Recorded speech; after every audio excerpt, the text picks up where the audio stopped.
homeowner. I'm unarmed. My ID's in my back pocket. De-escalate and verify.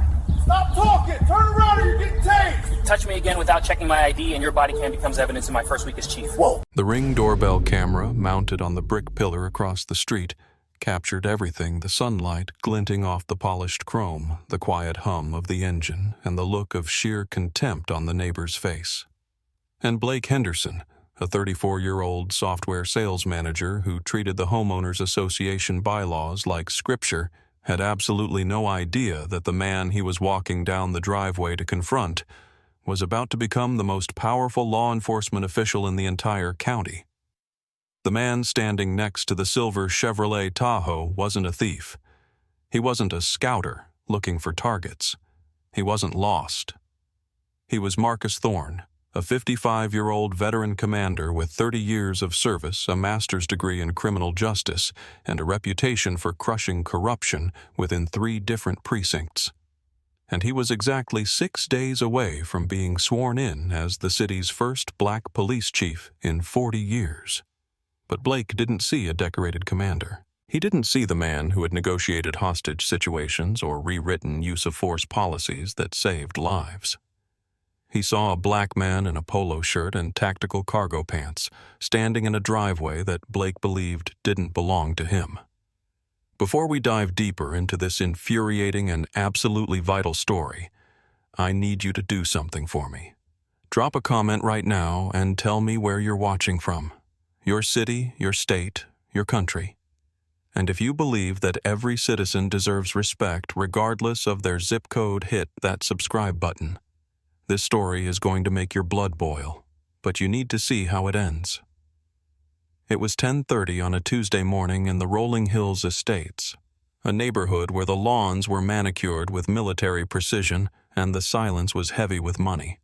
Marcus Thorne had closed on the house 3 days ago. It was a sprawling colonial, a reward for 3 decades of missed birthdays, late shifts, and the high blood pressure that came with the badge. He was currently inspecting the rear liftgate of his personal SUV, checking a minor scratch he'd noticed during the move. He was humming a customized tune, enjoying the rare peace of a morning off before the storm of his new administration began. He heard the footsteps first, heavy, purposeful slapping against the asphalt. Then came the voice. It wasn't a greeting. It was a challenge. "Can I help you with something?" Marcus didn't jump. He didn't flinch. Years of working the beat in the toughest districts of Chicago and Detroit had trained his nervous system to remain ice cold when startled. He slowly closed the liftgate, the latch clicking softly, and turned around. Standing at the edge of his driveway was Blake Henderson. Blake was wearing expensive athletic wear that looked like it had never seen a gym. Pristine running shoes, designer shorts, and a tight t-shirt. His arms were crossed biceps flexing in a performative display of dominance. His stance was wide, aggressive, blocking the path to the sidewalk. "Good morning," Marcus said, his voice a deep, resonant baritone that naturally commanded attention. "I'm good. Thanks. Just checking the paint." Marcus turned back to his vehicle, dismissing the interruption. He had dealt with thousands of aggressive suspects, nervous rookies, and arrogant politicians. A nosy neighbor didn't even register on his threat radar. But Blake Henderson wasn't used to being dismissed. He took 2 steps up the driveway, crossing onto private property. "I didn't ask if you were checking the paint," Blake said, his voice rising in pitch. "I asked what you're doing here. I'm the neighborhood watch captain for this block, and I don't recognize you." "We've had reports of suspicious vehicles in the area lately." Marcus sighed. It was a long, weary exhalation. He knew this script. He had heard it in 1995 when he bought his first condo. He had heard it in 2008 when he parked in front of his own station in plainclothes. And now, in 2024, as the incoming chief of police, he was hearing it again. He turned fully to face Blake. He didn't smile. He didn't offer a handshake. He simply looked at the younger man with the analytical gaze of a detective dissecting a lie. "I appreciate your diligence," Marcus said, keeping his hands relaxed by his sides. "But I'm the owner of this property. I moved in on Saturday. Now, if you'll excuse me, I have work to do." "The owner," Blake let out a sharp, incredulous laugh. He looked at the house, 4,000 square feet, brick facade, 3-car garage, and then looked back at Marcus. The bias in his eyes was naked, unashamed. Look, buddy, the for sale sign just came down last week. The asking price was $1.2 million. You expect me to believe you just bought it? I don't expect you to believe anything, Marcus replied, his tone hardening. And I don't require your belief to stand in my own driveway. I know the previous owners, Blake lied. They said they were selling to a corporate executive. They didn't mention you. Marcus took a step forward. You need to step off my property, now. Or what? Blake sneered, pulling his phone from his pocket. Or you'll drive off in that SUV before the cops get here. I know how this works. You guys scout the expensive cars, wait for people to go to work, and then bring a crew back. Not on my watch. Marcus stared at him. You guys? Yeah, you guys. The air in the cul-de-sac seemed to vanish. Marcus Thorne had spent a lifetime upholding the law, fighting for justice, and burying friends who died wearing the uniform. And here in his own sanctuary he was being reduced to a stereotype by a man who likely couldn't last 5 minutes in a real crisis. Get off my land, Marcus said, his voice dropping an octave. This is your last warning. I'm not going anywhere until I see some ID, Blake countered, holding his phone up like a weapon. Show me proof of residence or the registration for that truck. Otherwise, I'm calling the police. The request for identification is a powerful thing.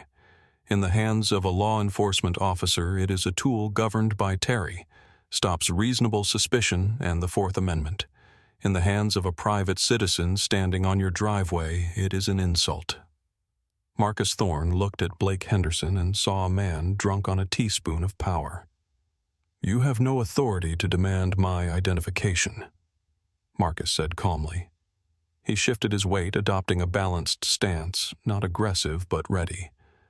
I am under no obligation to prove my existence to you. I have asked you to leave my property.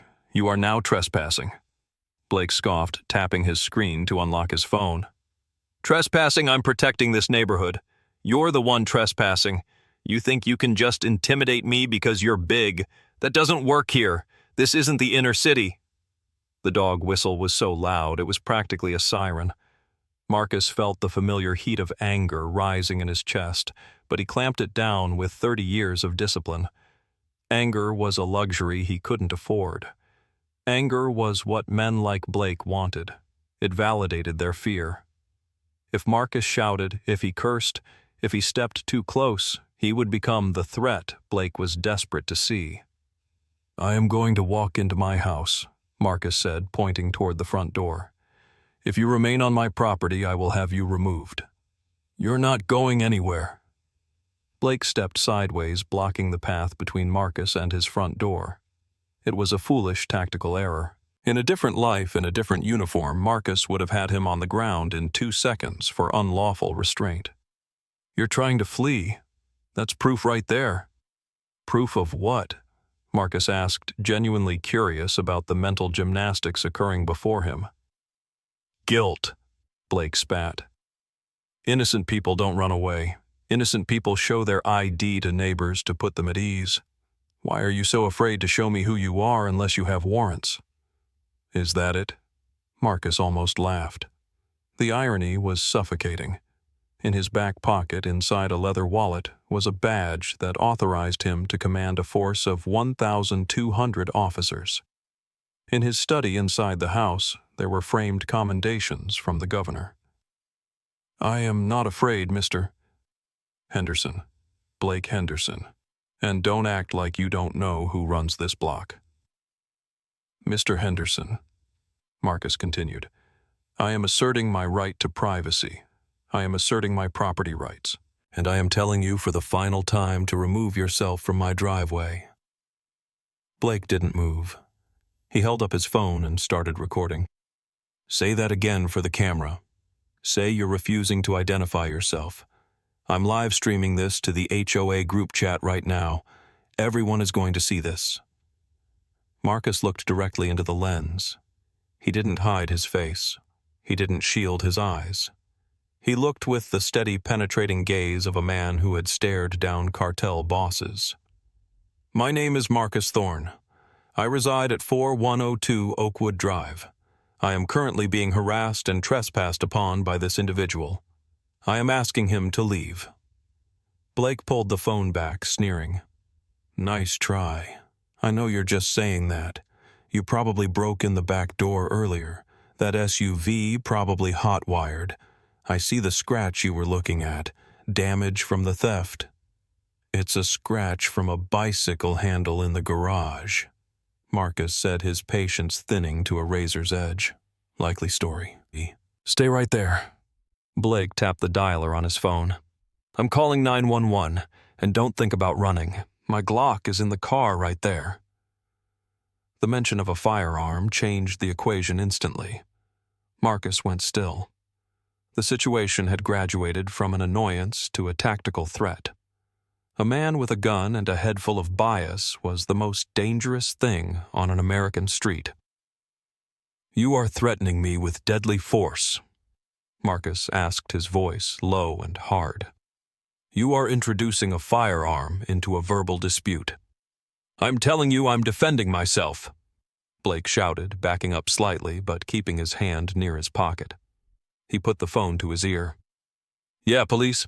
I need a unit at 4102 Oakwood immediately. I have a suspect cornered." Marcus listened to the call. He watched Blake's eyes dart around, manic and excited. He knew exactly what was happening on the other end of that line. He knew the dispatcher was typing codes. He knew the tone was dropping. And he knew that whatever Blake said next would determine whether Marcus Thorne lived to see his swearing-in ceremony. Have you ever had a neighbor weaponize the police against you? Type yes or no in the comments below. We need to talk about how dangerous this is. The 911 system is designed to save lives. It is a lifeline for the desperate, the injured, and the terrified. But in the hands of Blake Henderson, it was a weapon of destruction. As Marcus stood motionless in his driveway, hands deliberately held away from his body in a non-threatening posture, he listened to Blake construct a narrative that was purely fiction. "He's aggressive," Blake yelled into the phone, turning his back slightly to Marcus, but speaking loud enough to be heard. "He's a black male about 6'2", 220 pounds. He's screaming at me. He lunged at me." Marcus hadn't moved an inch. He hadn't raised his voice. He watched Blake with the detached observation of a professional witness. "He's refusing to leave the property." Blake continued, breathing heavily to simulate panic. "He's trying to break into the house. He claims he lives here, but he won't show ID. I think he's armed. I saw him reach for his waistband." That was the sentence. The kill phrase. "I think he's armed." Marcus closed his eyes for a brief second. In the dispatch center, that information was flashing red. The call was being upgraded from a suspicious person to a burglary in progress, or assault with a deadly weapon. The responding officers would be coming in hot. Sirens off, adrenaline high, guns drawn. They would be looking for a monster, not a homeowner. "Does he have a weapon?" Blake paused, listening to the dispatcher. "I don't know. I think it's a gun. He's reaching again. Please hurry. He's threatening to kill me." It was a lie so egregious it was criminal. Under the penal code of the state, Blake was committing a felony, filing a false police report and misusing the emergency system. But right now the law didn't matter. Only survival mattered. Marcus assessed his surroundings. The street was open. If he ran, he would look guilty and likely get shot in the back. If he went into his house, they would breach the door claiming exigent circumstances because of the hostage or burglary narrative Blake was spinning. His only safe option was to stay exactly where he was in plain sight and wait. "Okay, they're coming," Blake said, lowering the phone but keeping the line open. He turned back to Marcus with a triumphant smirk. "You're done, pal. You're going to jail. I hope you like concrete floors." "You realize," Marcus said, his voice terrifyingly calm, "that this call is recorded. You realize that lying to a 911 dispatcher about a weapon is a felony crime. It's not a lie if I feel threatened, Blake shouted. And I feel threatened. Your very presence is a threat to this community. My presence, Marcus repeated. Loading my car. You don't belong here, Blake screamed, losing the facade of the concerned neighbor entirely. Look at you. You look like a thug. What did you win the lottery? Sell enough drugs to buy a mansion. We have families here. We play by the rules. I have played by the rules my entire life, Marcus said softly. I have enforced the rules for 30 years, and the rule you are breaking right now is going to cost you everything. Shut up. Blake pointed a shaking finger. Just shut up and get on your knees before they get here. I will not, Marcus said. I am standing on my own property. I am unarmed. I am compliant. I will wait for the officers. Suit yourself, Blake sneered. They're going to take you down hard, and I'm going to enjoy every second of it. In the distance, the wail of sirens began. It grew louder, piercing the quiet morning air. Neighbors were starting to come out of their houses now. Mrs. Gable from next door was peering through her blinds. A jogger down the street had stopped to watch. The stage was set. Marcus shifted his feet slightly, planting them shoulder-width apart. He checked his mental state. Heart rate elevated but controlled, breathing steady, hands visible. He knew who was on duty in this sector. He knew the watch commander, but he didn't know the specific patrol officers. The department had hired 20 new rookies in the last 6 months, eager kids raised on action movies and warrior training. If one of them arrived with the mindset Blake had just instilled in them, this driveway could become a crime scene. The sirens cut off abruptly as the patrol car turned onto the street, leaving only the sound of tires screeching on asphalt. It was a Dodge Charger, black and white, aggressive and fast. It mounted the curb slightly as it slammed to a halt in front of the driveway, blocking Marcus's SUV. The door flew open before the car had fully settled. Out stepped Officer Dylan Miller. Marcus recognized the type immediately. Young, maybe 26. High and tight haircut. Oakley sunglasses. Vest too bulky with unnecessary tactical gear. And most importantly, his hand was already gripping the handle of his service weapon. Blake Henderson pointed at Marcus. That's him. That's the guy. He's got a gun. Officer Miller didn't assess. He didn't scan. He didn't look at the calm, middle-aged man standing still. He looked at the threat. Get on the ground, Miller screamed, drawing his taser with his left hand and keeping his right on his holster. Get on the fucking ground now. Officer Dylan Miller had been on the force for 18 months. He had joined because he wanted to see action, because he wanted to be the hero in the movie of his own life. He had been briefed on the way over black male suspect, aggressive, possibly armed, threatening homeowner. The adrenaline in his veins was like rocket fuel. He saw Marcus Thorne, broad shoulders, shaved head, dark skin, and his brain short-circuited past investigation straight to neutralization. Drop to your knees, Miller roared, advancing up the driveway. Hands in the air! Marcus did not drop to his knees. He raised his hands slowly to shoulder height, palms open, fingers spread. He made no sudden movements. He locked eyes with Miller. Officer, Marcus said, his voice projecting clearly over the distance. I am the homeowner. I am unarmed. I am complying. I don't care who you are. Get on the ground or you're getting tased. Miller was shaking. The red laser dot of the taser danced on Marcus's chest.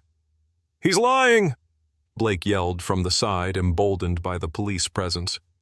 He's got a gun in his waistband. I saw it. Take him down. Miller flinched at Blake's voice, his finger tightening on the trigger. Turn around. Face away from me. Do it now. Officer. Marcus tried again, using the command voice that had silenced riot crowds. My name is Marcus Thorne. My identification is in my back right pocket. This is a misunderstanding. I am asking you to de-escalate. Shut up. Miller closed the distance now within 10 feet. Last warning. Get down. Marcus knew the physics of a taser. 2 probes, 50,000 volts, neuromuscular incapacitation. If he fell on the concrete, he could crack his skull. At 55, a fall like that could be life-altering. But resisting even passively could lead to Miller switching from taser to lethal force. I am turning around, Marcus announced, narrating his movements. I am moving slowly. He turned his back to Miller, keeping his hands high. Interlace your fingers behind your head, Miller commanded. Marcus complied. Officer, listen to me. Check the registration on the vehicle behind me. It matches the address. This is a false report. I said shut up. Miller reached Marcus and grabbed his wrist with unnecessary force, wrenching it down behind his back. He shoved Marcus forward. Marcus stumbled his chest, hitting the hot hood of his own SUV. Stop resisting, Miller screamed for the benefit of the body camera, even though Marcus hadn't resisted a single ounce. I am not resisting, Marcus said into the paint of his car. I am stating for the record that I am compliant. You are using excessive force on a compliant subject. Miller holstered his taser and grabbed his handcuffs. You talk too much for a crook. Check my pocket, Marcus said, his cheek pressed against the metal. Back right pocket. Before you click those cuffs, check the pocket. I'll check your pockets when you're in the car, Miller snapped. He slapped the first cuff onto Marcus's right wrist. The cold steel bit into the skin. The neighbors were all watching now. Phones were out. The spectacle was public. The incoming police chief was being handcuffed in his own driveway like a common criminal. You're making a mistake, officer, Marcus said, his voice dropping to a low rumble. A career-ending mistake. Look at the credentials in my wallet. Yeah, everyone's innocent, Miller said, cranking the second arm back. Click. The cuffs were locked. You're under arrest for trespassing and resisting arrest. Trespassing on my own property, Marcus asked. We'll let the judge sort it out. Miller yanked Marcus up from the hood and spun him around. Blake Henderson was beaming. He walked closer, phone still recording. Got him. Good job, officer. He was terrifying. I thought he was going to kill me. Miller nodded at Blake. We got him, sir. You're safe now. Miller grabbed Marcus by the bicep and began marching him toward the patrol car. Marcus walked with dignity, head held high. He didn't struggle. He didn't shout. He was counting. He was counting the policy violations. Failure to verify residence. Failure to articulate reasonable suspicion. Excessive use of force. Failure to investigate. As they reached the sidewalk, another sound cut through the air. A heavier engine. A siren that chirped once, a whoop whoop, commanding attention.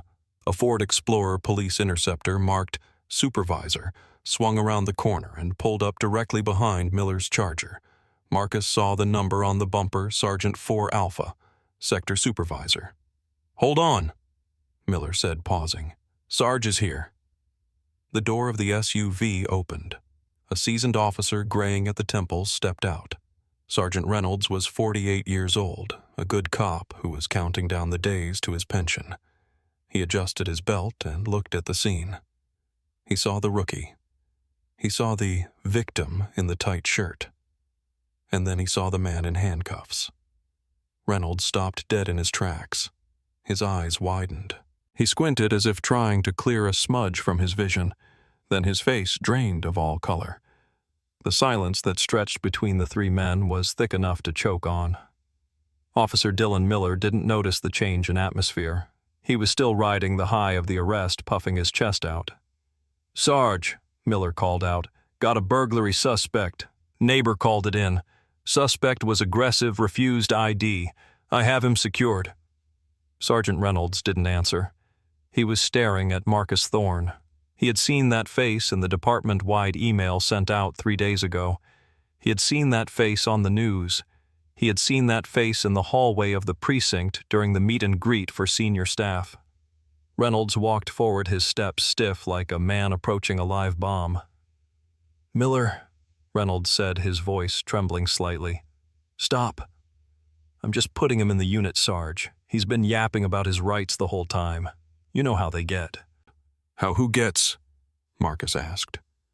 The question hung in the air, sharp and dangerous. Reynolds flinched. He looked at Marcus, then at the cuffs, then at Miller. "Miller, take those cuffs off. Right now." Miller looked confused. "What, Sarge? He's a suspect. The witness says he has a gun." "I don't give a damn what the witness says," Reynolds roared, causing the rookie to jump. "Uncuff him! Do it now!" Blake Henderson stepped forward, sensing his victory was slipping away. "Hey, whoa! You can't just let him go. He threatened me. I'm the victim here." Reynolds turned on Blake with a ferocity that startled even Marcus.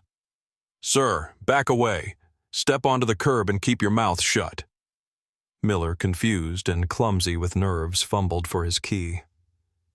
"Sarge, I don't get it. He refused to identify—" "Unlock them," Reynolds hissed through gritted teeth. Miller got the key in. He twisted. The ratchets clicked open.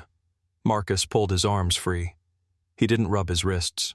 He didn't groan. He simply brought his hands to his front, adjusted his polo shirt, and looked at Officer Miller. "Officer Miller," Marcus said. The tone was no longer that of a detainee. It was the tone of a man who signed the paychecks. "You failed to perform a preliminary investigation. You relied solely on the hearsay of a complainant without verification. You utilized a Level 2 use of force on a compliant subject, and you violated Department Policy 302 regarding de-escalation." Miller blinked. Who are you?" Marcus reached into his back pocket, the same pocket he had told Miller to check. He pulled out the leather wallet. He flipped it open. The gold badge didn't say detective. It didn't say lieutenant. It read Chief of Police. Miller stared at the badge. His mouth opened, but no sound came out. His world was collapsing. Marcus turned the badge so Reynolds could see it clearly, though Reynolds already knew. "Sergeant Reynolds," Marcus said. "Chief," Reynolds replied, snapping to attention. "Chief, I had no idea you were moving into this sector."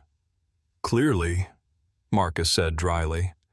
"And clearly Officer Miller missed the memo regarding the new chain of command."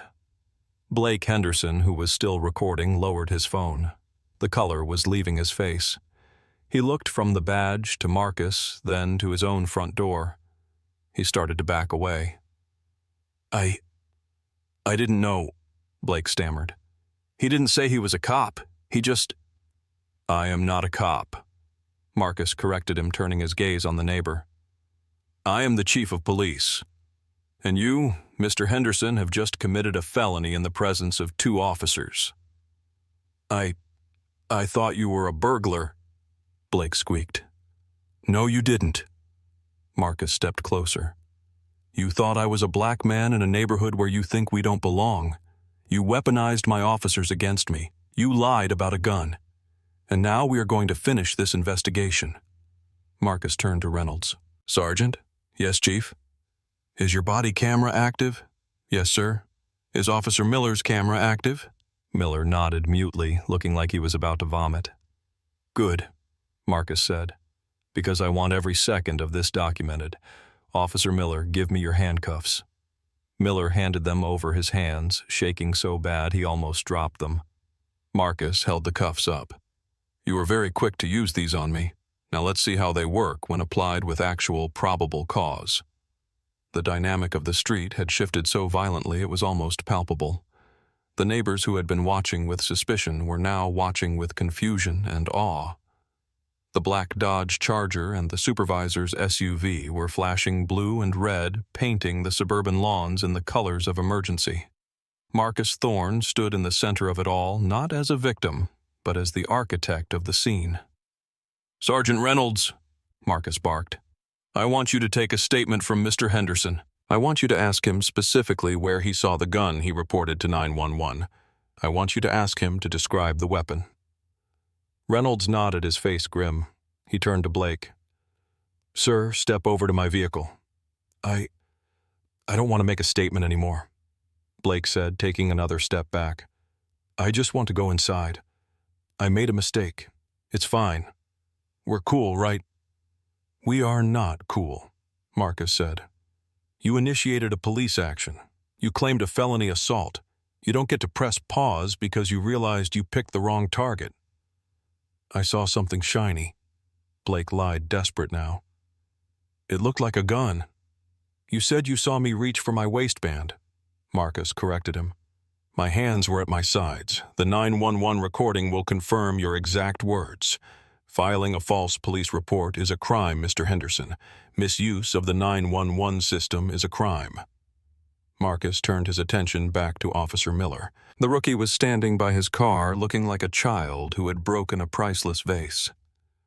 Officer Miller, Marcus said, walking over to him. Why didn't you check my ID when I offered it? I thought you were reaching for a weapon, sir, Miller stammered. After I was handcuffed, Marcus said. I told you to check my pocket. You refused. Why? I assumed. You assumed. Marcus cut him off. Assumptions get officers killed, Miller. Assumptions get citizens sued. Assumptions destroy the trust this department is trying to build. You saw a black man in a driveway, and you assumed criminal. You didn't see homeowner. You didn't see citizen. And you certainly didn't see chief. Miller looked down at his boots. I'm sorry, Chief. I really am. Sorry doesn't fix Fourth Amendment violations, Marcus said coldly. You detained me without reasonable suspicion. The 911 call gave you a description, but upon arrival you saw a compliant man with no weapon. You had no corroborating evidence. You escalated to force immediately. That is a failure of training judgment and character. Marcus looked at Reynolds. Sergeant, place Mr. Henderson under arrest. Blake's eyes bulged. What no? You can't do that. I live here. That doesn't grant you immunity from the law, Marcus said. Sergeant, arrest him for California Penal Code 148.5 false report of a crime and add 148.3 false report of an emergency. Reynolds didn't hesitate. He had been embarrassed by this situation and he knew who was to blame. He walked over to Blake. Turn around, sir. This is insane, Blake shouted, looking at the neighbors. Help me. He's abusing his power. No, Marcus said, his voice carrying to the watchers. I am enforcing the law, the same law you tried to use to hurt me. Reynolds spun Blake around. The same handcuffs that had been on Marcus's wrists 5 minutes ago were now clicked onto Blake's. The sound was distinct, metallic, final. You have the right to remain silent, Reynolds began reciting. Blake was hyperventilating. My wife is going to kill me. I'm going to lose my job. You should have thought about that before you decided to play neighborhood watch, Marcus said. Marcus turned back to Miller. Give me your badge and gun, officer. Miller looked up, tears welling in his eyes. Chief, please, it's my dream job. You turned my driveway into a nightmare, Marcus said. You are relieved of duty pending an internal affairs investigation. Place your sidearm and badge in the trunk of the sergeant's vehicle. Miller slowly unbuckled his belt. The heavy equipment dropped. He was stripped of his authority in front of the man he had tried to humiliate. The scene was now fully under control.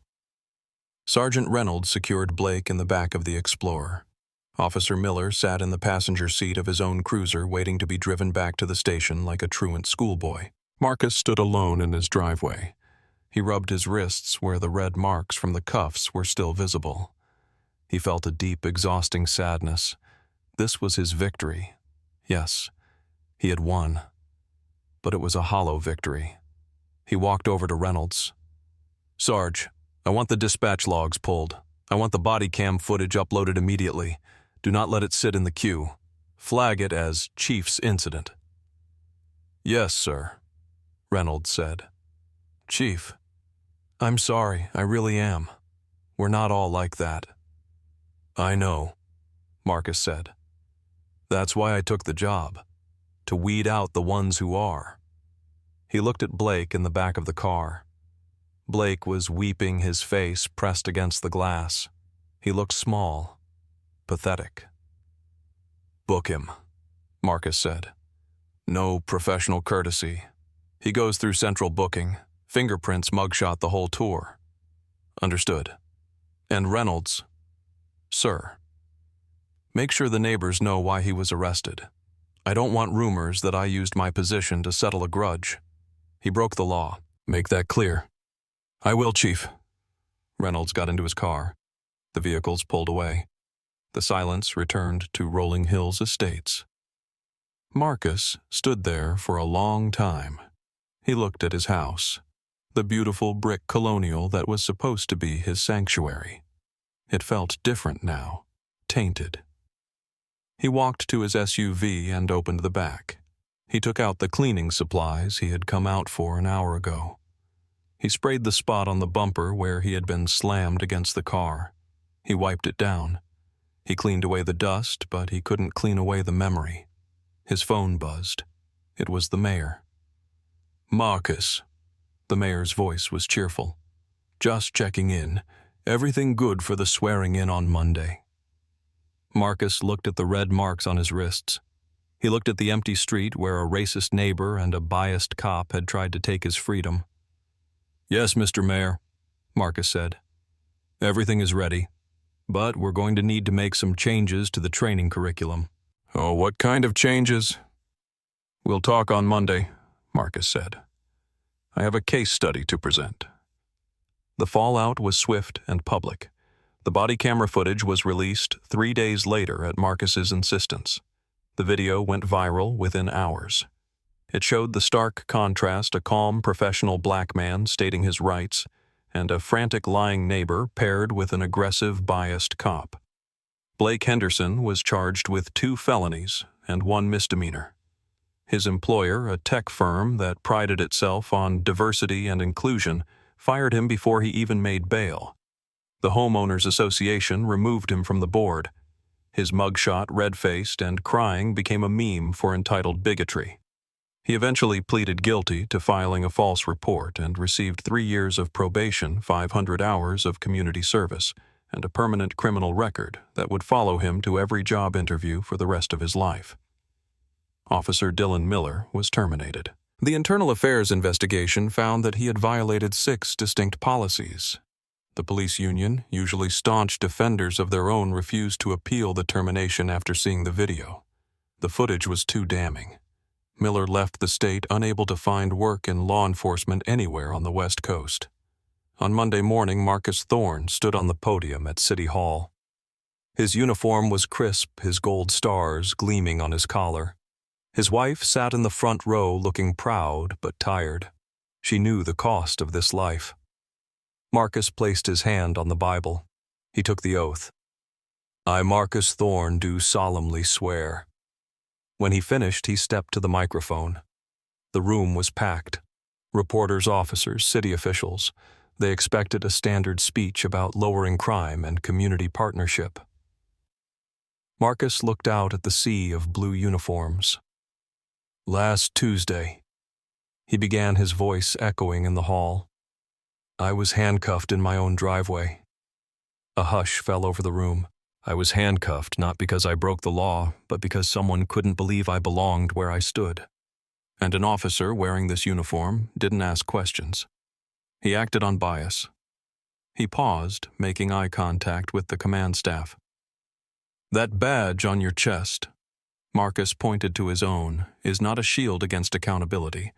It is a heavy weight. It is a promise. And if you cannot carry that weight with fairness, with intelligence, and with respect for every single citizen regardless of their color or their zip code, then you do not belong in my department." He received a standing ovation, but Marcus didn't smile. He knew the work was just beginning. Conclusion. This story isn't just about a police chief. It's about the reality that millions of people face every day, people who don't have a gold badge in their back pocket to save them. Marcus Thorne survived because he was powerful. But what happens to the man who is just a carpenter, or a teacher, or a student? What happened in that driveway was a failure of humanity. It was a neighbor choosing fear over connection. It was an officer choosing force over reason. We have to ask ourselves, what kind of neighbors do we want to be? And what kind of justice do we want to see? I want to hear from you. Do you think the officer would have acted differently if Marcus wasn't the chief? What punishment do you think Blake deserved for lying to 911? Drop your thoughts in the comments below. If you believe in real justice and holding people accountable, please like this video and subscribe. We tell the stories that the mainstream media ignores. Thank you for watching and stay safe out there.